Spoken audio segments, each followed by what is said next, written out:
go, go, here we go. We're the Orange Army. The strike rate monsters are back with power, pace, and a dash of magic. The Hyderabadi heat is on, this time with more strong batting. But what about the bowling? Batting तो हर दूसरे match में 200-250 बना ही देगी, पर क्या ये लिफाफा bowling attack 200-250 defend कर भी पाएगा? इन सभी सवालों का जवाब ढूंढेंगे इस वीडियो में। Let's dive in without wasting any time.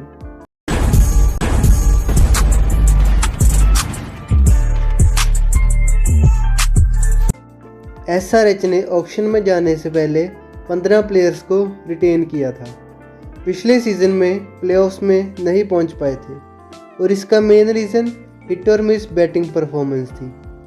और बॉलिंग की मैं बात कम ही करूं तो अच्छा होगा, पर इस हिसाब से तो मेरे को इस बार कुछ बात ही नहीं करनी चाहिए।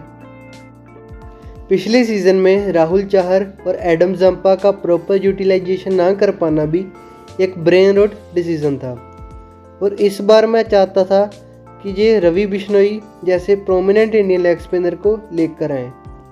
शमी के ट्रेड के बदले में ही ले आते, पर शायद इनको लगा होगा कि बिश्नोई ऑक्शन में और भी सस्ता मिल सकता है, और कुछ हुआ भी वैसे ही।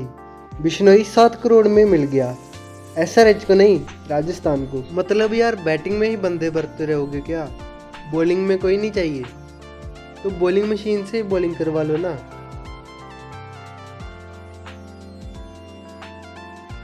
या फिर मेरे पास एक और आइडिया है, ओपोजिशन से एग्रीमेंट ही साइन करवा लो कि अगर हमने फर्स्ट इनिंग में 225 मार दिए तो हम जीत गए, नहीं मारे तो हम हार गए। ऑडियंस का भी टाइम बचेगा यार, एक इनिंग्स में ही मैच डिसाइड हो जाएगा। किसी ने सही कहा है, एक्सपेक्टेशंस किल योर हैप्पीनेस। और आप कंपैरिजन तो तभी कर सकते हो जब आप कुछ बाइस को एक्सपेक्ट कर रहे हो। अब ऑक्शन बाइस की भी बात कर लेते हैं। लियाम लिविंगस्टन को अनसोल्ड जाने के बाद 13 करोड़ में लिया गया है। ऑस्ट्रेलियन ऑलराउंडर जैक एडवर्ड्स को 3 करोड़ में लिया गया।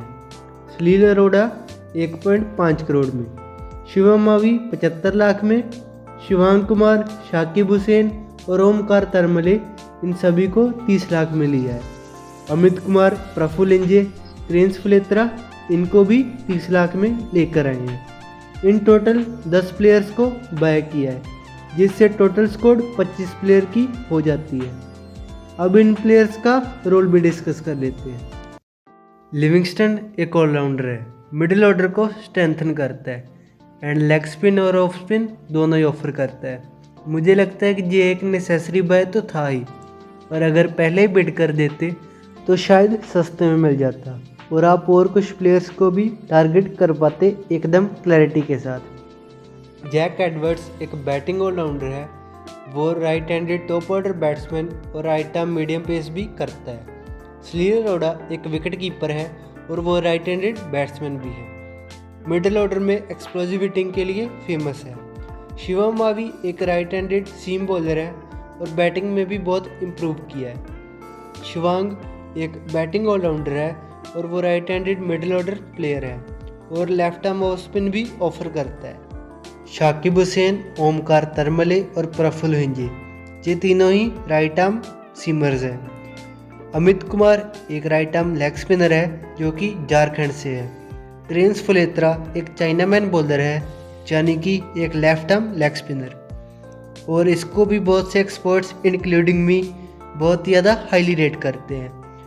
बहुत से न्यू बायर्स की बात तो होगी है, पर सच कहूँ मेहनत के लिए कुछ अप्रिसिएशन तो बनती है, इसलिए लाइक, शेयर और सब्सक्राइब भी कर देना। And now it's the time to discuss impact player options and playing 11। Abhishek Sharma और ट्रेविस हेड का डेडली डू ओपनिंग में दिखेगा ही। ईशान किशन और नीतीश कुमार रेड्डी नंबर 3 और 4 पर। क्लासेन और लिविंगस्टन भी 5 और 6 पर दिखेंगे। अनिकेत वर्मा ने लास्ट सीजन में काफ़ी इम्प्रेस किया था एज अ फिनिशर, तो वो नंबर 7 पर खेलना चाहिए। पैट कमिंस और हर्षल पटेल आपको 8 और 9 पर दिखेंगे। जयदेव नाडकट एक लेफ्ट आर्म पेसर का एंगल लेकर आते हैं, तो उनको तो नंबर 10 पर होना ही चाहिए। और Zeeshan Ansari should be the long spinner of the team, क्योंकि उसने ग्लिम्पसेस तो दिखाए थे अपने टैलेंट के लास्ट ईयर में। Shivam Mavi should enter the team as an impact player, क्योंकि टीम में 4 मेन पेसर तो होने ही चाहिए on a flat deck like Hyderabad.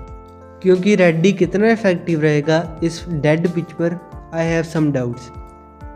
Cranes फ्लेत्रा भी अगर स्पिनिंग विकेट मिलती है तो टीम में आ सकता है, और अगर बैटिंग क्लैप्स हो जाती है तो सलील अरोड़ा आ सकता है, और अगर आपको बैटिंग और बॉलिंग दोनों ही चाहिए तो हर्ष दुबे भी आ सकता है।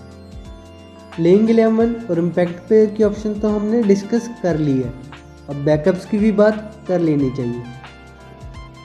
अभिषेक शर्मा और ईशान किशन का कोई डायरेक्ट इंडियन बैकअप नहीं है जो आपको टॉप ऑर्डर में खेल के दे सके। ट्रेविस हेड के बैकअप के तौर पर आप जैक एडवर्ड्स को देख सकते हो।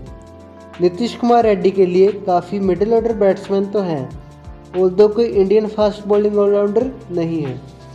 स्मरण रविचंद्रन एक लेफ्ट हैंडेड बैट्समैन है और वो मिडिल ऑर्डर में खेल सकता है, और थोड़ा बहुत राइट आर्म ऑफ स्पिन भी ऑफर करता है। क्लासन और लिविंगस्टन के बैकअप के रूप पर आप कमिंदु मेंडिस को देख सकते हो। लेफ्ट हैंडेड बैट्समैन है और दोनों हाथ से ही ऑफ स्पिन कराता है। अनिकेत वर्मा के बैकअप में आप सलील अरोड़ा को रख सकते हो। हर्ष दुबे और शिवांग कुमार भी एज अ फिनिशर खेल सकते हैं, और दोनों ही लेफ्ट आर्म ऑफ स्पिन भी ऑफर करते हैं। पैट कमिंस के बैकअप में 2 अच्छे फास्ट बॉलर्स हैं, ब्राइडन कार्स और ईशान मिलिंगा मौका मिलने पर अच्छा कर सकते हैं। हर्षल पटेल, जयदेव नाटकट और शिवम मावी के रिप्लेसमेंट में काफ़ी इंडियन फास्ट बॉलर्स तो हैं, पर कुछ ज़्यादा एक्सपीरियंस्ड नहीं है। Shakib Hussain, Omkar Tarmale and Praful Hinge to name a few. Zeeshan Ansari के रिप्लेसमेंट के लिए अमित कुमार और क्रेन्स फ्लेत्रा को भी देख सकते हो। And now it's the time to rate the score.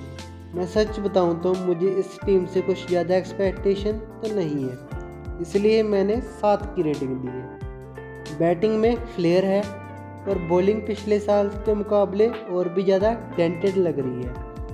Spin bowling में जीशान अंसारी और क्रेन्स फ्लेत्रा अभी सिर्फ होप के बेसिस पर ही है। टीम में मोस्टली जीशान अंसारी ही खेलने वाला है, क्योंकि 11 में ऑलरेडी अभिषेक, लिविंगस्टन और हेड की बॉलिंग ऑप्शन भी है।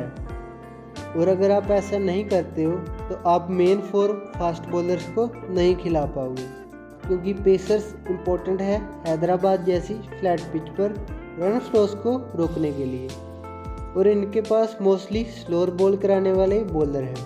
तो मैं तो बिल्कुल भी सरप्राइज नहीं रहूँगा अगर फर्स्ट ओवर से ही आपको डेथ बॉलिंग टाइप बॉलिंग देखने को मिल जाए।